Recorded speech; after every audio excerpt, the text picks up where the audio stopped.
ओम सदगुरुवे नमः। Most welcome in world of physics. आपके अपने चैनल यूनाइटेड एजुकेटर्स ऐप में आपका स्वागत है। ठीक है प्यारे, वही पुराना रिक्वेस्ट जो यूट्यूब वाली लाइन है, सब्सक्राइब, लाइक, शेयर, कमेंट और बेल आइकन प्रेस करने के लिए मोटिवेट करने का सिलसिला आपको जारी रखना है। किसे? अपने फ्रेंड्स को, रिलेटिव्स को।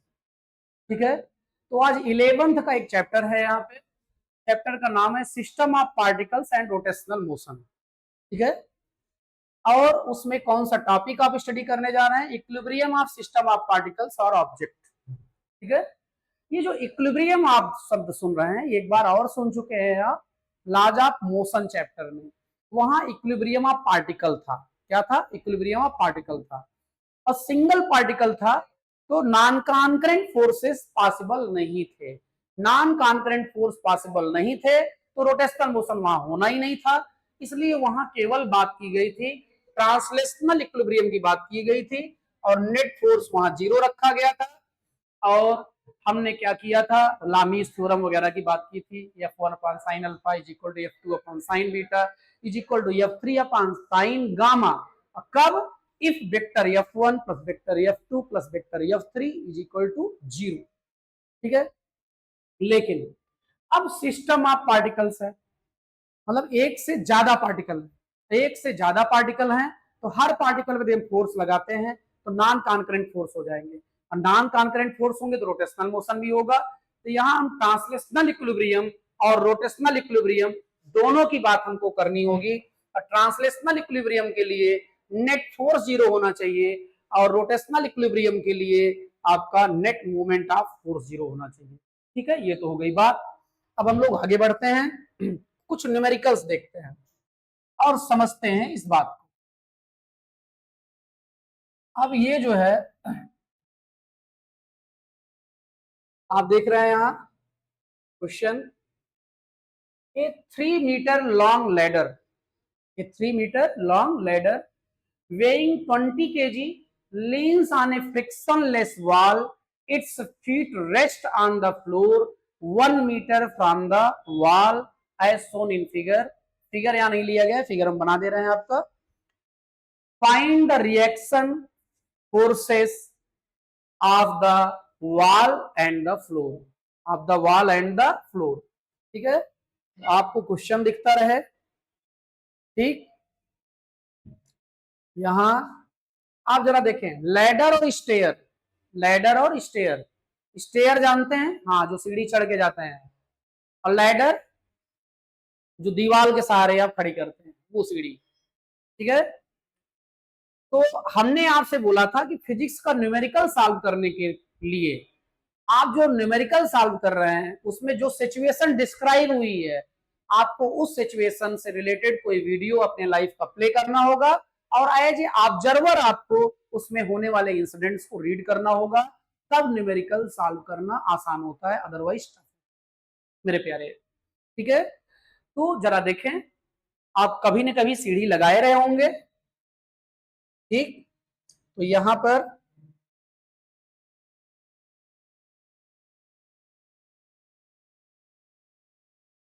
केवल इतना दिखना चाहिए, क्योंकि डायग्राम वाली बात तो हम बनाने ही जा रहे हैं।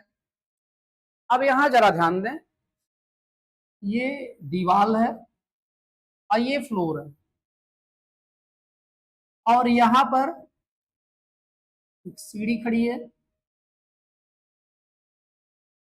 ये डिस्टेंस है आपकी, ये डिस्टेंस 1 मीटर दी गई है। ठीक है, और सीढ़ी की जो लेंथ दी गई है, सीढ़ी की लेंथ वो है आपका 3 मीटर। ठीक है, ये 3 metre long ladder weighing 20 KG, weight इसका कितना है? 20 केजी है। और लैडर यूनिफॉर्म होगी, यूनिफॉर्म होगी तो उसका सेंटर ऑफ ग्रेविटी या सेंटर ऑफ मास जो है मिड पॉइंट होगा। अब मिड पॉइंट होगा तो मिड पॉइंट पर ही इसका वेट वर्क करेगा, और वेट कितना होगा? mg होगा। क्या होगा? mg, मिड पॉइंट पर। और सेंटर ऑफ ग्रेविटी है तो इसको हम g पॉइंट कह दे रहे हैं। ठीक है, और यहाँ आपके क्वेश्चन में m is equal to 20 kg given है। जी की जरूरत पड़ेगी तो जी यदि हम फ्री हैं तो 10 एज्यूम कर लेंगे, 10 मीटर पर सेकेंड स्क्वायर। क्वेश्चन में दिया होगा तो 9.8 रखना मजबूरी होगी हमारी। अब फ्रिक्शनलेस वॉल है, फ्रिक्शनलेस वॉल पे फ्रिक्शन नहीं है। Its feet rest on the floor 1 metre from the wall as shown, as shown. अब जो है आपका क्वेश्चन का काम खत्म हो गया, इसको किनारे कर दे रहे हैं। ठीक, अब इसको सॉल्व करना हम लोग शुरू करते हैं, जरा ध्यान दें। अब देखिए, अब आपको उस वीडियो को प्ले कर देना है जब कभी आप लैडर पे चढ़े होंगे, ठीक है, उसी को जरा ध्यान दें आप। यदि ये जमीन अभी सॉफ्ट होती तो सीढ़ी धंसने लगती, और सीढ़ी जो धंसती जो है, क्या वो ऐसे धंसती? ऐसे नहीं, ये पोर्शन थोड़ा अंदर जाता, मतलब अंदर घूम के धंसती, मतलब ये सीधा न धंस के ये सीढ़ी ऐसे धंसती। तो सीढ़ी ऐसे धंसती तो ये एक्शन हो गया। क्या हो गया? ये एक्शन हो गया। ये इस एक्शन के दो रिएक्शन होंगे, एक रिएक्शन इधर जाएगा, मतलब एक्शन के ही कंपोनेंट हैं, और एक कंपोनेंट एक्शन का इधर जाएगा, ठीक है। अब इस एक्शन को, ये जो फोर्स है, अभी किस फोर्स की बात हो रही है? एक्शन फोर्स की बात हो रही है, एक्शन। क्योंकि रिएक्शन पूछा जा रहा है आपसे फ्लोर का और वॉल का। दीवार का कितना रिएक्शन है, फ्लोर का कितना रिएक्शन है। अब आप जानते हैं न्यूटन भाई साहब ये कह रखे हैं, every action have equal and opposite reaction.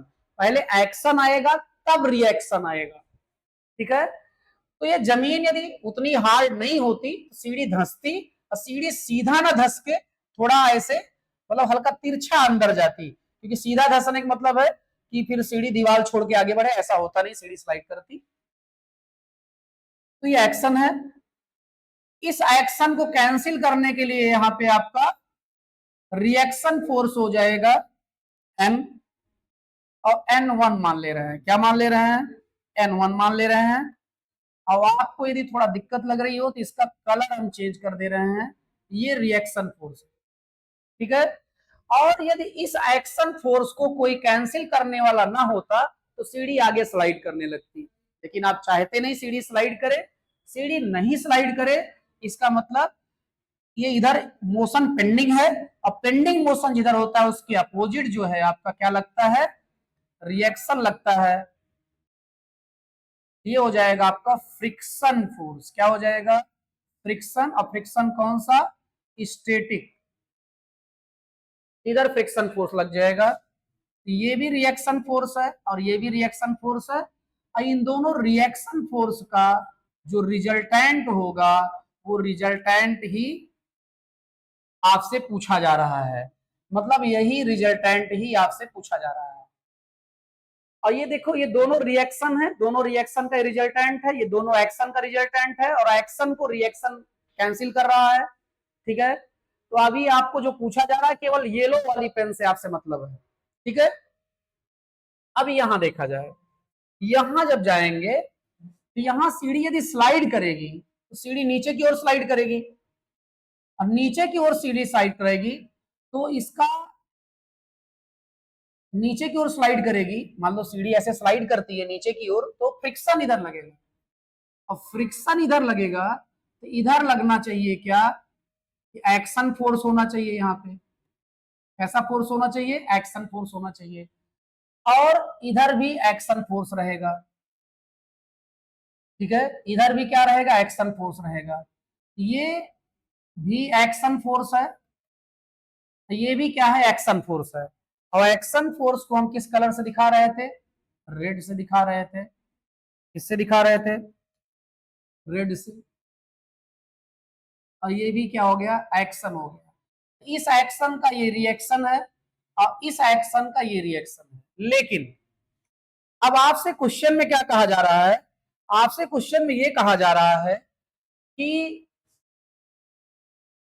Frictionless है वाल फ्रिक्शनलेस है, तो यहां पर फ्रिक्शन नहीं होगा, अब फ्रिक्शन नहीं होगा तो इधर का एक्शन भी नहीं होगा, इधर का एक्शन भी नहीं होगा। इसका मतलब सीधा सीधा ये हुआ कि यहां एक्शन में केवल एक फोर्स है और वो फोर्स आपको रेड से दिखाया गया है, और ये रिएक्शन फोर्स है, इसको हम N2 मान ले रहे हैं। ठीक है, क्या मान ले रहे हैं? N2 मान ले रहे हैं। तो आप हमारे ख्याल से इतना मामला समझ गए होंगे। ठीक है, तो आपको N2 की वैल्यू चाहिए, N1 की वैल्यू चाहिए और स्टैटिक फ्रिक्शन की वैल्यू चाहिए। ये तीनों निकल जाएगा। फ्रिक्शन फोर्स रिएक्शन का डायरेक्ट फोर्स होता है, ये रिएक्शन फोर्स सही है, ये रिएक्शन फोर्स सही है। अब आपसे रिएक्शन फोर्स ही पूछा जाता है। ठीक है, तो आपको येलो पेन से मतलब है, येलो कलर से। ठीक है, अब हम आगे बढ़ते हैं। अब यहां ट्रांसलेशनल इक्विलिब्रियम होना चाहिए। ट्रांसलेशनल इक्विलिब्रियम का मतलब ये है कि ये वाला फोर्स इसको संभालेगा। भाई ट्रांसलेशनल इक्विलिब्रियम के लिए, ट्रांसलेशनल इक्विलिब्रियम के लिए नेट फोर्स होना चाहिए जीरो, और नेट फोर्स जीरो होने का मतलब है कि ये जो F फ्रिक्शन फोर्स जो है, फ्रिक्शन फोर्स संभालेगा N2 को। ठीक है, और N1 संभालेगा mg को। N1 संभालेगा किसको? N1 N1 संभालेगा किसको? mg को। N1 संभालेगा mg को। तो N1 तो निकल आया। कैसे निकल आया? क्योंकि m की वैल्यू कितनी दी गई है? 20, g की वैल्यू कितनी है? 10। ये कितना आ गया आपका? 200 न्यूटन आ गया। 200 न्यूटन N1 की वैल्यू आपको पास आ गई है। ठीक है, किसकी वैल्यू आ गई है? N1 की वैल्यू आ गई है। N1 आपको मिल गया है। तो N1 चाहिए था। अब आपको चाहिए N2, तो Fs मिल जाएगा, N2 भी मिल जाएगा। ठीक है, इक्वेशन आप देख ही रहे हैं। ठीक, अब जरा देखें, अभी हम कौन से इक्विलिब्रियम की बात किए हैं? अभी हम बात किए हैं ट्रांसलेशनल इक्विलिब्रियम की। किसकी बात किए हैं? ट्रांसलेशनल इक्विलिब्रियम की बात की गई है। अब हम बात करने जा रहे हैं किसकी? रोटेशनल इक्विलिब्रियम की। किसकी? तो रोटेशनल इक्विलिब्रियम की बात करने जा रहे हैं अभी। रोटेशनल इक्विलिब्रियम के लिए net moment of force zero होना चाहिए। क्या जीरो होना चाहिए? Net moment of force zero होना चाहिए रोटेशनल इक्विलिब्रियम के लिए मेरे प्यारे। अब जरा ध्यान दें, आपको ये सोचना है, जब सीढ़ी स्लाइड करेगी, स्लाइड करेगी तो ये पोर्शन सीढ़ी ऐसे ये नीचे आएगा, ये पोर्शन पीछे जाएगा। तो स्लाइड करेगी तो इधर जाएगी स्लाइड करके, और इधर पेंडिंग है मोशन तो फ्रिक्शन इधर लगा। ये तो समझ में आया। ठीक है, लेकिन सीढ़ी स्लाइड नहीं कर रही है। तो कभी कभी सीढ़ी पे जब आप चढ़ते जाते हैं तो एक समय ऐसा आता है कि सीढ़ी रोटेट करने लगती है। यदि सीढ़ी और दीवार के बीच का गैप कम है, आप सीढ़ी के ऊपर चढ़ते जाएं तो सीढ़ी रोटेट कर जाती है। और रोटेट करती है तो कौन सा इंड फिक्स रहता है सीढ़ी का? इंड ए फिक्स रहता है, या इंड बी फिक्स रहता है, या इंड सी फिक्स रहता है? इंड ए फिक्स रहता है। इसका मतलब सारी बात ए के अबाउट ही होनी है। ठीक है, तो नेट मोमेंट ऑफ फोर्स ए के अबाउट लेना है। अब जरा देखें, यहाँ N1 का लाइन ऑफ एक्शन और स्टैटिक फ्रिक्शन का line of action axis of rotation से ही जा रहा है। एक्सिस ऑफ रोटेशन से जा रहा है तो ये मोमेंट ऑफ फोर्स में रोल प्ले नहीं करेंगे। ये वाला सीढ़ी को ऐसे घुमाएगा, ये वाला सीढ़ी को ऐसे घुमाएगा, मतलब एक घुमा रहा है क्लॉकवाइज, एक घुमा रहा है एंटी क्लॉकवाइज, और net moment of force zero होना चाहिए ऐसा आप कह रहे हैं। तो यहां पर देखिए, फोर्स और एक्सिस ऑफ रोटेशन के बीच का नॉर्मल गैप लिया जाता है। अब देखें बेटा, ये अपान ये और ये अपान ये, क्योंकि ये मिड पॉइंट है तो ये अपान ये 1 आएगा, तो ये अपान ये भी 1 आना चाहिए। इसका मतलब ये डिस्टेंस होनी चाहिए 1/2 मीटर और ये डिस्टेंस भी होनी चाहिए 1/2 मीटर। ये थेल्स थ्योरम यहाँ लग रही है, कभी आप 10th में पढ़ रखे होंगे। ठीक है, अब एक्सिस ऑफ रोटेशन और line of action of force के बीच का नॉर्मल गैप इस समय है 1/2, तो 1/2 हो जाएगा और एफ की जगह पे क्या हो जाएगा, mg हो जाएगा और एंगल हो जाएगा sin 90, क्या हो जाएगा, sin 90 हो जाएगा। और ये मूवमेंट ऑफ फोर्स आपका क्लॉकवाइज हो रहा है, क्लॉकवाइज में माइनस एन कैप होता है इनवर्ड। ठीक है, और प्लस, अब हम बात करते हैं इसका, हमको अब ये डिस्टेंस लेनी है, हमको ये डिस्टेंस चाहिए, यहां से ये डिस्टेंस, और ये डिस्टेंस इस डिस्टेंस के बराबर होगी क्योंकि नॉर्मल गैप लिया जाना है n2 और एक्सिस ऑफ रोटेशन के बीच का। अब ये डिस्टेंस 1 है, ये 3 है, ये कितना हो जाएगा, ये हो जाएगा 3 स्क्वायर माइनस 1 का स्क्वायर, या ये हो जाएगा आपका 8, या ये हो जाएगा आपका 2√2। ठीक है, तो यहाँ r की जगह पे हो जाएगा 2√2, f की जगह पे हो जाएगा n2,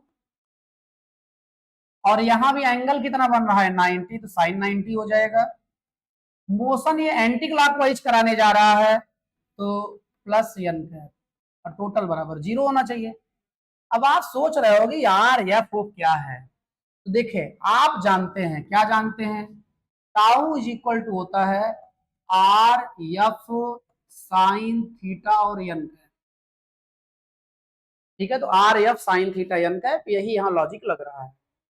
अब जरा आप ध्यान दें, ध्यान दें, ध्यान क्या देना है, ज्यादा कुछ नहीं, यम की वैल्यू कितनी है 20 है, जी की वैल्यू क्या है 10 है, साइन 90 क्या हो जाएगा 1 हो जाएगा, और यहां से ये 1 हो गया, ये आ जाएगा आपका 2√2 और n2 बराबर 0 और n कैप है यहाँ पे लिखा रहने दें आप, ये 2 से हो जाएगा 10, क्या हो जाएगा 10, और आपका ये पूरा पूरा इधर चला जाएगा, ये हो जाएगा आपका 2√2 n2 और n कैप, ये 10 10 जा 100 और माइनस 100 उधर जाएगा, क्या हो जाएगा प्लस 100, और n कैप साथ में है, n कैप से n कैप क्या हो जाएगा, कैंसिल हो जाएगा, तो n2 इज इक्वल टू हो जाएगा आपका 100/2√2 या 50/√2 या √2 इंटू 25, या √2 की वैल्यू क्या होती है 1.414 और इंटू 25। ठीक है, तो यहाँ पर 1.414 इंटू 25 इक्वल टू कितना आ गया आपका 35.35। n2 की वैल्यू आ गई, इसकी वैल्यू आ गई, n2 की वैल्यू आ गई, और कितनी आ गई 35.35। ठीक है, तो आप जरा ध्यान देंगे, आपका ये 2 इधर जाके डिवाइड होता है 2√2, 100 को 50 बना देता है, 50 को हम लिख सकते हैं 2 इंटू 25, और √2 से 1 कट जाएगा तो आपका √2 25 मल्टीप्लाई कर दिया, रिजल्ट आ गया इतना न्यूटन, इतना न्यूटन।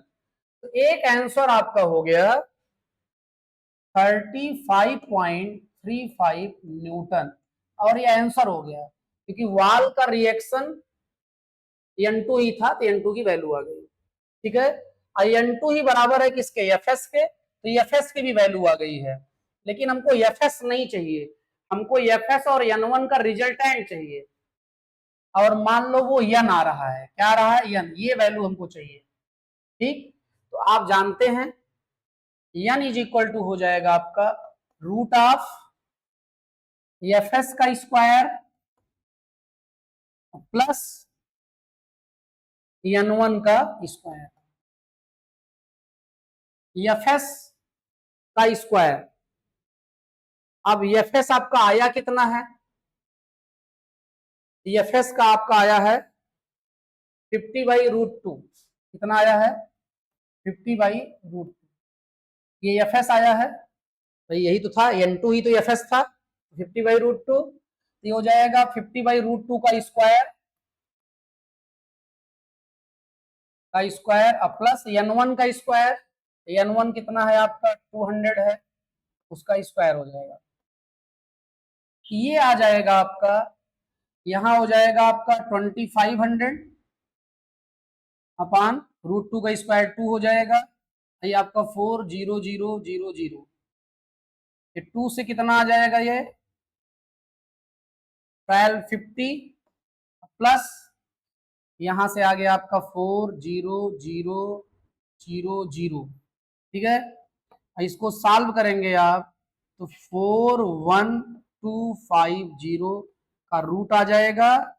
और रूट हम यहाँ सॉल्व नहीं करने जा रहे हैं, हमारे पास टेक्नोलॉजी है और हम उसको यूज करेंगे। तो हमने लिखा यहाँ पे क्या, रूट।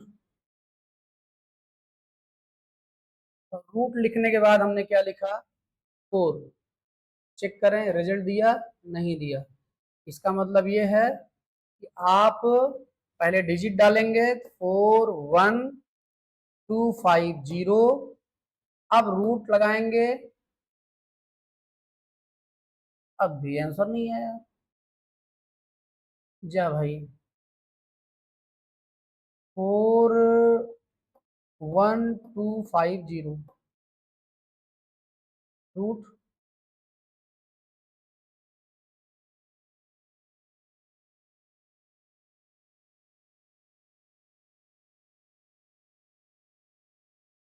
कितना आ रहा है आपका, सही स्क्वायर रूट है 2 लिखना था वहां पे, ये है 203.100 न्यूटन। ठीक है, एक आंसर आपका ये हो गया और एक आंसर आपका ये हो गया। ठीक, देखें जरा, कुछ नहीं था इसमें, केवल आपको क्या करना था, आपके पास जो जानकारी है, मतलब इससे रिलेटेड जो वीडियो था उसको प्ले किए, बातें आप समझ गए। आगे बढ़ते हैं। यहां पर एक क्वेश्चन है आपके सामने, इस क्वेश्चन में जरा देखें आप। A metal bar 70 centimeter long and 4 kg in mass, supported on two knife edges, placed 10 centimeter from each end. A 6 kg load is suspended at 30 centimeter from one end. Find the reactions at the knife edges. Assume the bar to be uniform, cross section and homogeneous.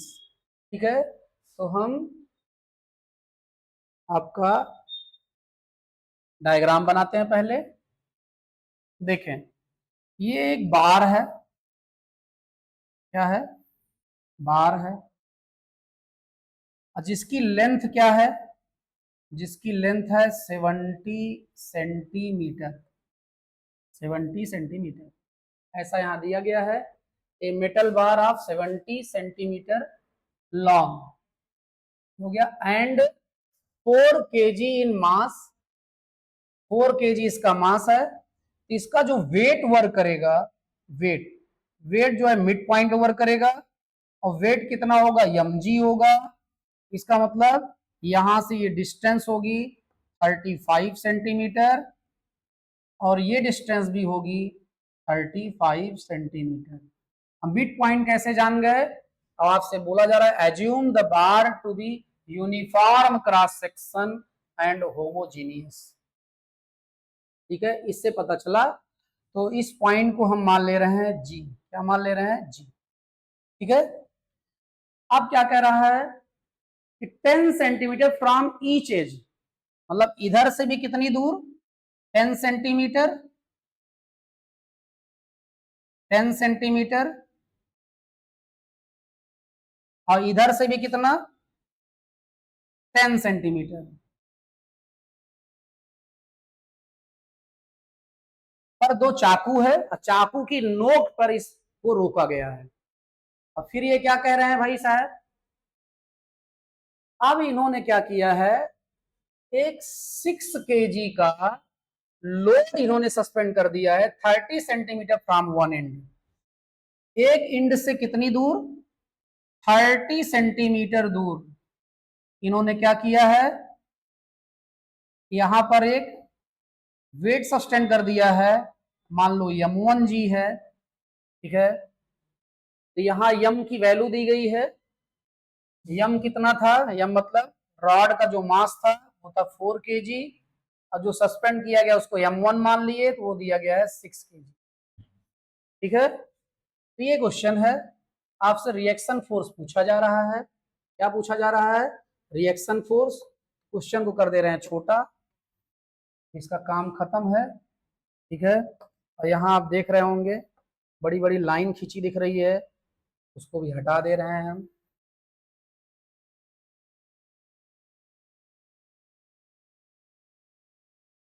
ठीक, अब इसको ऊपर ले चलते, ठीक है। अब जरा देखें, मामला समझें थोड़ा। ये नाइफ एज है, नाइफ एज है, ये भी आपका नाइफ एज है,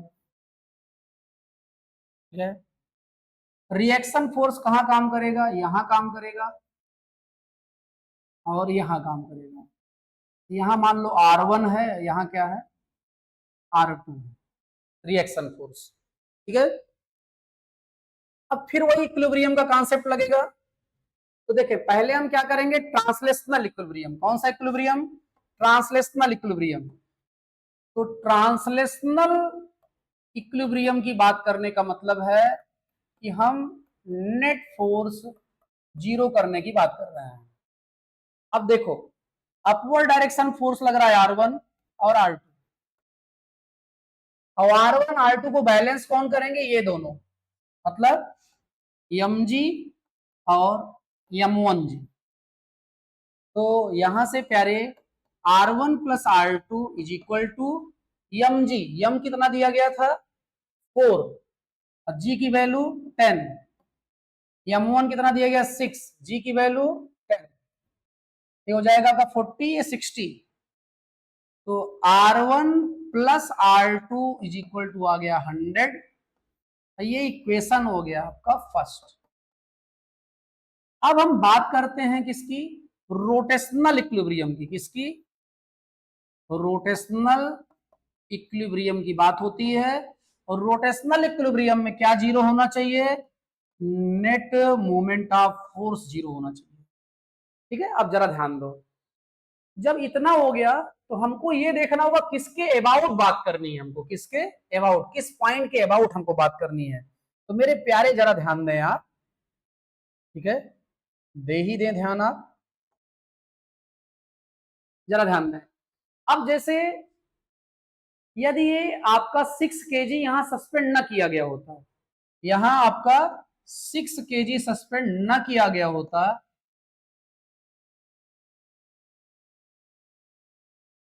तो जितना रिएक्शन फोर्स इस पर होता उतना रिएक्शन फोर्स इस पर होता है। इसका मतलब 50 न्यूटन का रिएक्शन फोर्स यहां हो जाता, 50 न्यूटन का यहां हो जाता, क्योंकि टोटल रिएक्शन फोर्स 100 था, बराबर बढ़ जाता। लेकिन अब आपने क्या किया है, इधर आपने वेट सस्टेन कर दिया है, इसका मतलब इधर का रिएक्शन बढ़ जाएगा और इधर का रिएक्शन कम रहेगा, ठीक है। और इधर का रिएक्शन बढ़ जाएगा तो रॉड का ये वाला पोर्शन, इधर का रिएक्शन भी बढ़ेगा और एक्शन भी बढ़ेगा। एक्शन बढ़ेगा तो ये रॉड इस नाइफ एज को छोड़ेगी नहीं और इसी के अबाउट रोटेट करेगी, ये वाला सीधा उठेगा और ये वाला नीचे ही रह जाएगा, ऐसे घूमने का चांस रहेगा, ठीक है। इसका मतलब इसी के अबाउट रोटेशन होना है, हम इसी के अबाउट रोटेशन ले रहे हैं, ठीक है। तो इस को हम मान ले रहे हैं ए पॉइंट है और इसको हम मान ले रहे हैं बी पॉइंट है, और ये जी हाई है, हम ए के अबाउट रोटेशन ले रहे हैं। किसके अबाउट ले रहे हैं हम, अबाउट ए। अब देखें जरा, ए से R1 जा रहा है और एक्सिस ऑफ रोटेशन से जो फोर्स पास होता है वो मोमेंट ऑफ फोर्स में रोल प्ले नहीं करता है, तो R1 का कोई रोल ही नहीं होगा। और ये वाला ऐसे घुमाएगा, ये वाला ऐसे घुमाएगा और ये वाला ऐसे घुमाएगा, ठीक है। ये वाला कैसे घुमाएगा, ऐसे, ऐसे। अब जरा ध्यान दें, ये हो जाएगा आपका फोर्स कितना हो गया, पहली बात है डिस्टेंस कितनी हो जाएगी। अब जरा ध्यान दें यार, यहां से यहां तक की जो डिस्टेंस है क्वेश्चन में दे रखा है वो है 30 सेंटीमीटर, ये डिस्टेंस, ये। और ये टोटल कितनी डिस्टेंस थी आप देख ही रहे थे, 35 सेंटीमीटर डिस्टेंस थी पूरी, ठीक। ये टोटल 35 है, तो ये कितना हो गया, 5 हो गया। क्या हो गया, 5 सेंटीमीटर हो गया। तो ये डिस्टेंस कितनी हो गई, ये डिस्टेंस, ठीक है। तो अब ये 10 है, यहां से यहां तक का कितना है, 10 है, और यहां से यहां तक 30 है, ये कितना बचा, 20, 20 सेंटीमीटर। तो आर की जगह पे लिखा जाएगा 20। ये आर और क्या है, तो आप टाउ इज इक्वल टू जानते हैं, आर एफ साइन थीटा और एन कैप होता है। तो आर की जगह पे क्या हो गया, 20 हो गया, क्या हो गया, 20 हो गया। और एफ की जगह पे क्या हो गया, 60 हो गया, 60 हो गया। और थीटा एंगल कितना बन रहा है यहाँ, 90 बन रहा है आर और एफ में, आर ये है एफ ये है, एंगल 90 बन रहा है, साइन 90 हो गया। ये रोटेट कैसे करा रहा है, क्लॉकवाइज, क्लॉकवाइज पे माइनस एन कैप हो जाता है, ये इसकी बात हो गई। अब प्लस, अब इसकी बात होगी, जरा ध्यान देंगे आप इस वाले की। अब यहाँ आर की जगह पे क्या हो जाएगा, ये पूरा लिया जाएगा, टोटल 35 था, तो ये यहां से लेके यहां तक का टोटल 25 हो जाएगा, 25 ऐड कर दें तब भी 25 हो जाएगा। तो डिस्टेंस में 25। कहीं आपके मन में ये तो नहीं आ रहा है कि सेंटीमीटर है और एमकेएस में लेना चाहिए, तो मीटर ले लो, पॉइंट लगा दो, और क्या, मीटर में हो गया ये, ठीक है। वैसे सेंटीमीटर भी रखते तो कोई दिक्कत ना होती, क्योंकि दोनों तरफ सेंटीमीटर कैंसिल हो जाता है। तो 0.25 हो गया, ये आर हो गया। एफ कितना है इस बार, 40 है। एंगल कितना है, 90 है। ये भी कैसे घुमा रहा है, क्लॉकवाइज, माइनस एन कैप हो जाएगा और प्लस।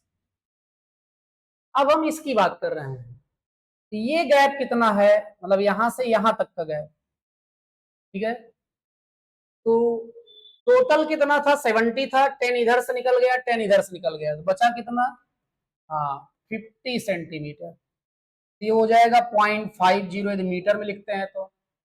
फोर्स R2 है, एंगल फिर से 90 है, लेकिन अब ये एंटी क्लॉकवाइज घुमा रहा है, तो प्लस एन कैप होगा और बराबर 0, क्योंकि नेट मूवमेंट ऑफ फोर्स क्या रहना है, 0 रहना है, ठीक है। अब आगे बढ़ते हैं, आगे बढ़ते हैं तो आपको यहाँ मिलता क्या है, जरा ध्यान देंगे। यहां से साइन 90 की वैल्यू 1 हो जाएगी, और 60 जब इसमें मल्टीप्लाई होगा तो आएगा 1200, और 2 के बाद पॉइंट लगना है, लगा दिए, ठीक है। और यहां से बचा है माइनस एन, और यहां ऐसे ही यहां जब मल्टीप्लाई करेंगे ये हो जाएगा आपका,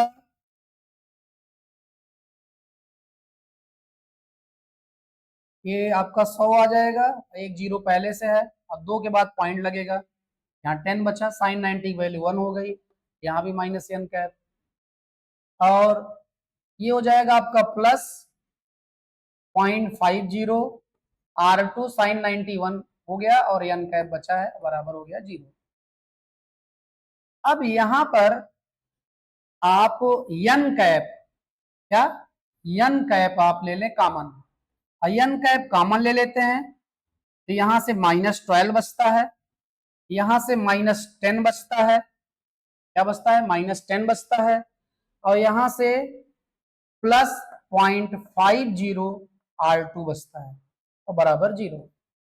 दो चीजों का प्रोडक्ट तभी 0 होता है जब कोई न कोई एक 0 हो, तो एन कैप तो 0 है नहीं, यूनिट वेक्टर है ये, इसका मतलब इसी को 0 होना पड़ेगा, तो -22 और प्लस 0.50 इंटू R2 बराबर हो जाएगा 0 के, और यहां से प्यारे देखोगे तो 0.50 R2 इज इक्वल टू आ जाएगा 22, या R2 इज इक्वल टू हो जाएगा आपका 22/0.5, और यहाँ एक जीरो बढ़ाओ, पॉइंट हटा दो, 5 से कर दो डिवाइड, कितनी बार जाएगा? 4 बार जाएगा, फिर 4 बार जाएगा, इतना न्यूटन। तो एक आंसर मेरे प्यारे हो जाएगा आपका 44 न्यूटन। क्या? 44 न्यूटन। और वो वैल्यू इक्वेशन फर्स्ट में लाके रख दोगे आप, तो R1 R2 की जगह पे लिख दोगे आप 44 न्यूटन इज इक्वल टू कितना है? 100 है, 100 न्यूटन है। तो R1 इज इक्वल टू आ जाएगा 100 न्यूटन माइनस 44 न्यूटन, तो आ जाएगा आपका 66 न्यूटन, 56 न्यूटन,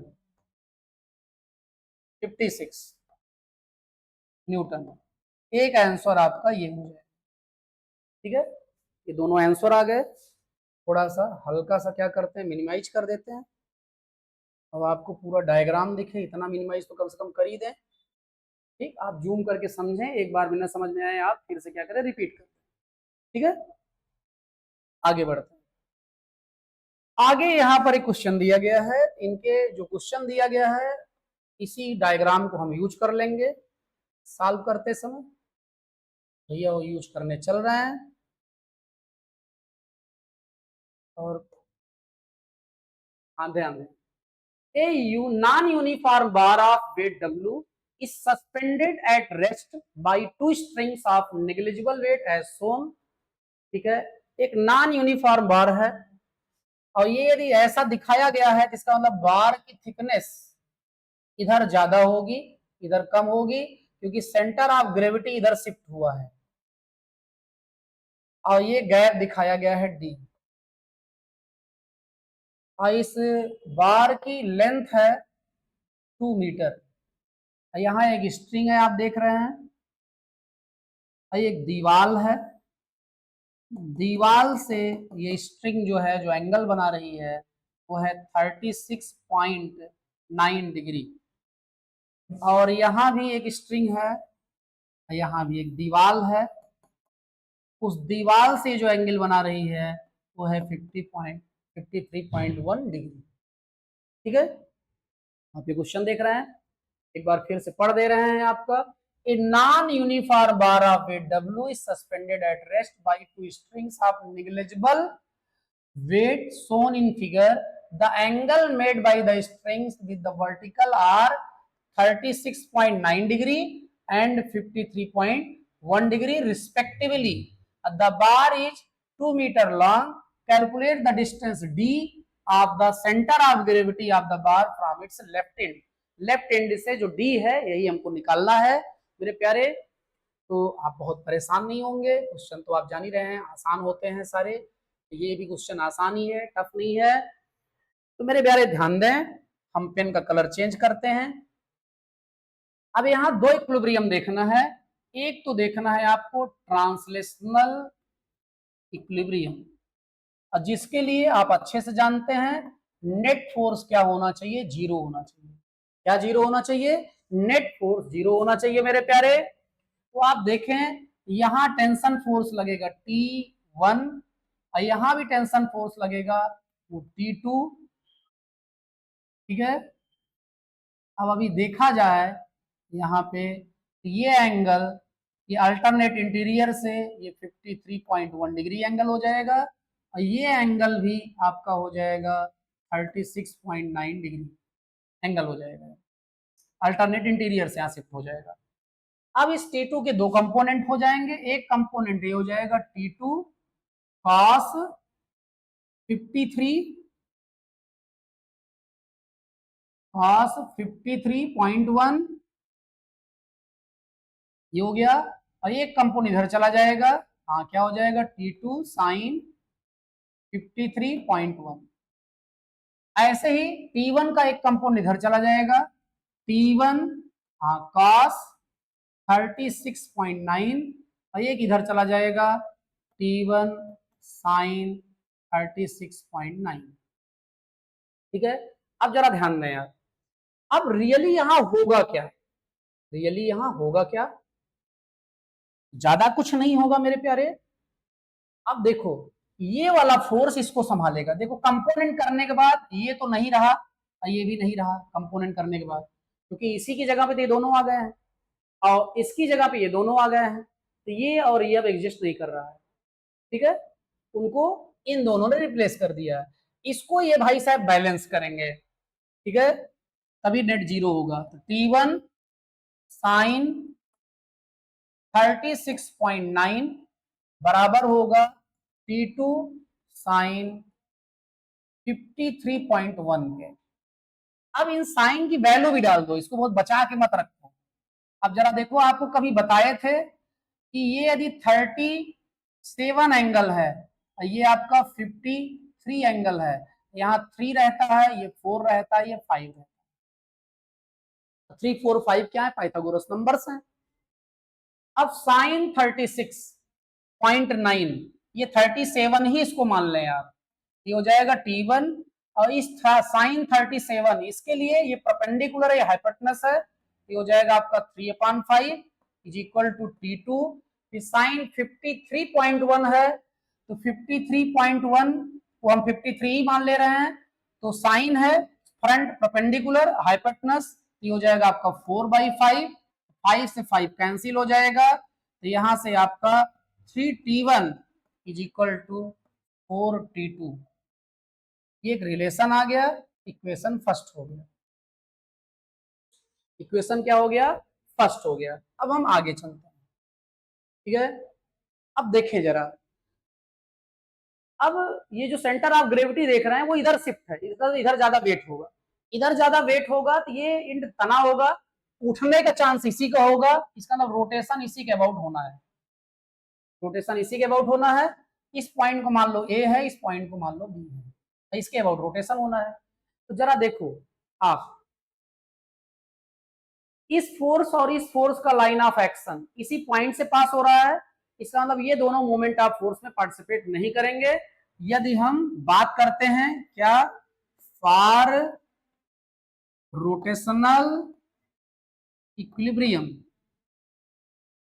तो आप देखेंगे ये फोर्स और ये फोर्स रोल प्ले नहीं करेगा, और इसी की जगह पे दोनों आए थे, ये दोनों रोल प्ले नहीं करेंगे। ये करेगा तो ये इधर घुमाना चाहेगा, और ये वाला फोर्स भी रोल प्ले नहीं करेगा, क्योंकि इसका भी line of action axis of rotation से जा रहा है।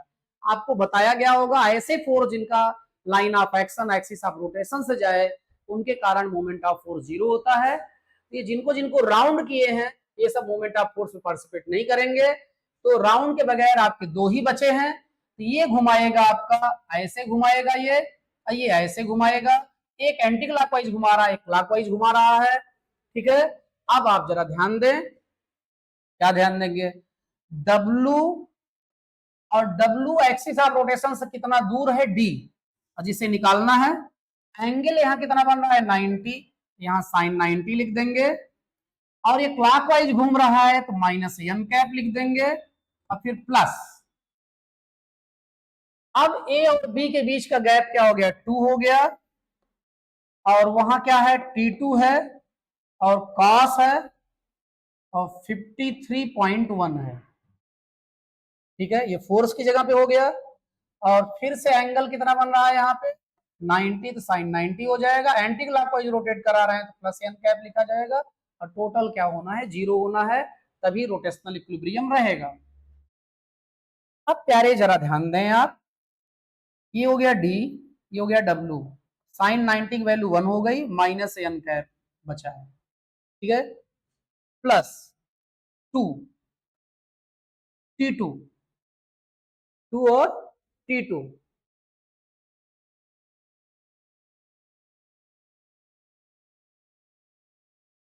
आई बात समझ में। अच्छा हाँ, कुछ चीज यहाँ ध्यान नहीं दी गई है, जरा ध्यान देंगे। जहां ये इक्विलिब्रियम देख रहे थे, तो यहाँ ये और ये तो बराबर कर दिया गया है, ठीक है, ये इक्वेशन भी बना, यहाँ वैल्यू निकाल ली गई। लेकिन अभी इस फोर्स और इसकी बात नहीं हुई है। यहाँ एक इक्वेशन और भी बना है, ये जरा ध्यान देंगे। क्या इक्वेशन बना है आपका, T1 cos 36.9 plus T2 cos 53.1। और ये किसको संभाल रहा है, W को संभाल रहा है। किसको संभाल रहा है, W को, ठीक है। इतना समझ में आ रहा है? यहाँ पेन का कलर चेंज कर दे रहे हैं आप। ये हो गया T1 और कास ये 37 मान सकते हैं, और 37 कास है, इसके लिए बेस है, हाइपोटेनस है, ये हो जाएगा आपका 4/5, 4/5 और प्लस T2 कास 53.1, कास है 53.1 को 53 मान सकते हैं, इसके लिए बेस होगा या हाइपोटेनस होगा, ये हो जाएगा आपका 3/5 इज इक्वल टू W। ठीक है, और यहाँ 5 से क्या करो आप, दोनों तरफ मल्टीप्लाई कर दो, ये हो जाएगा आपका 4T1, ये हो जाएगा आपका 3T2,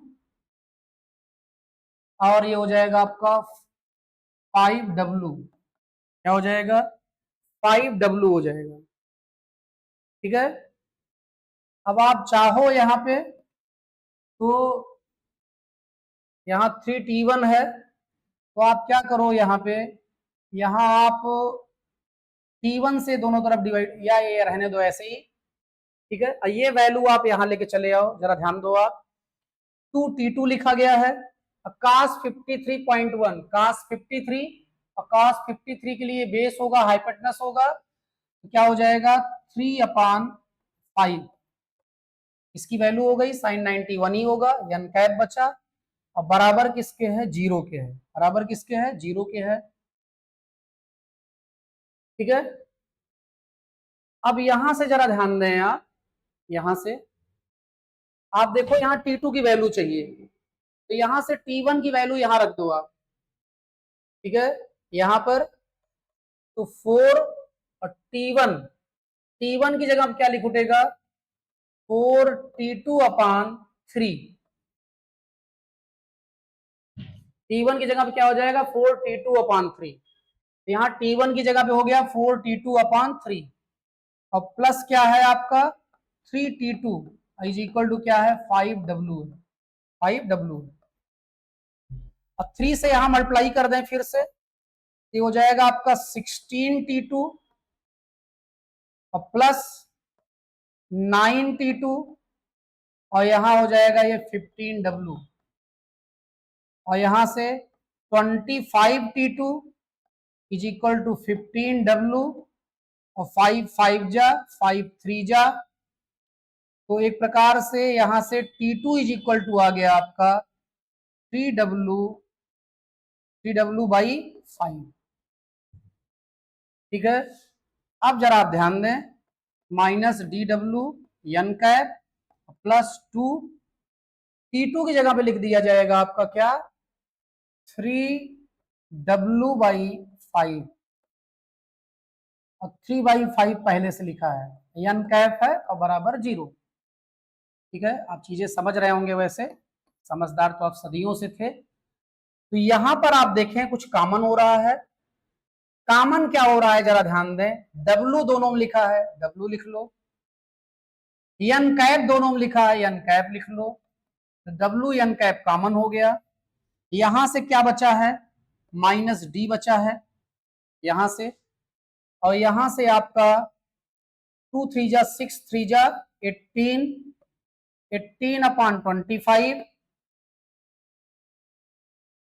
और WN कैप कॉमन ही ले लिए हो, ये बचा है। अब दो चीजों का प्रोडक्ट तभी 0 होता है जब कोई ना कोई एक 0 हो, तो यहाँ WN कैप बराबर 0 नहीं है, इसका मतलब -D प्लस 18/25 को 0 होना चाहिए, और यहां से आपका D इज इक्वल टू आ जाएगा 18/25, जिसको आप डिवाइड कर देंगे, और डिवाइड जब व्यवस्था हो तो छोटा छोटा डिवीजन भी खुद से करने का मन नहीं कहता है, तो ये हो जाएगा 0.72, तो 0.72 मीटर आंसर हो जाएगा डी का, यही आपसे पूछा गया था। ठीक है, ध्यान देंगे, एक बार इसको हल्का सा कर दे रहे हैं जिससे पूरा पूरा डायग्राम क्वेश्चन के साथ आपके सामने आ जाए। आप जरा ध्यान देंगे, यहां एक बार ट्रांसलेशनल इक्विलिब्रियम करेंगे, एक इक्वेशन मिलेगा ये, और एक इक्वेशन मिलेगा ये। आपके दो इक्वेशन मिल रहे हैं किससे? ट्रांसलेशनल इक्विलिब्रियम से। एक ये मिला और एक ये मिला, ठीक है।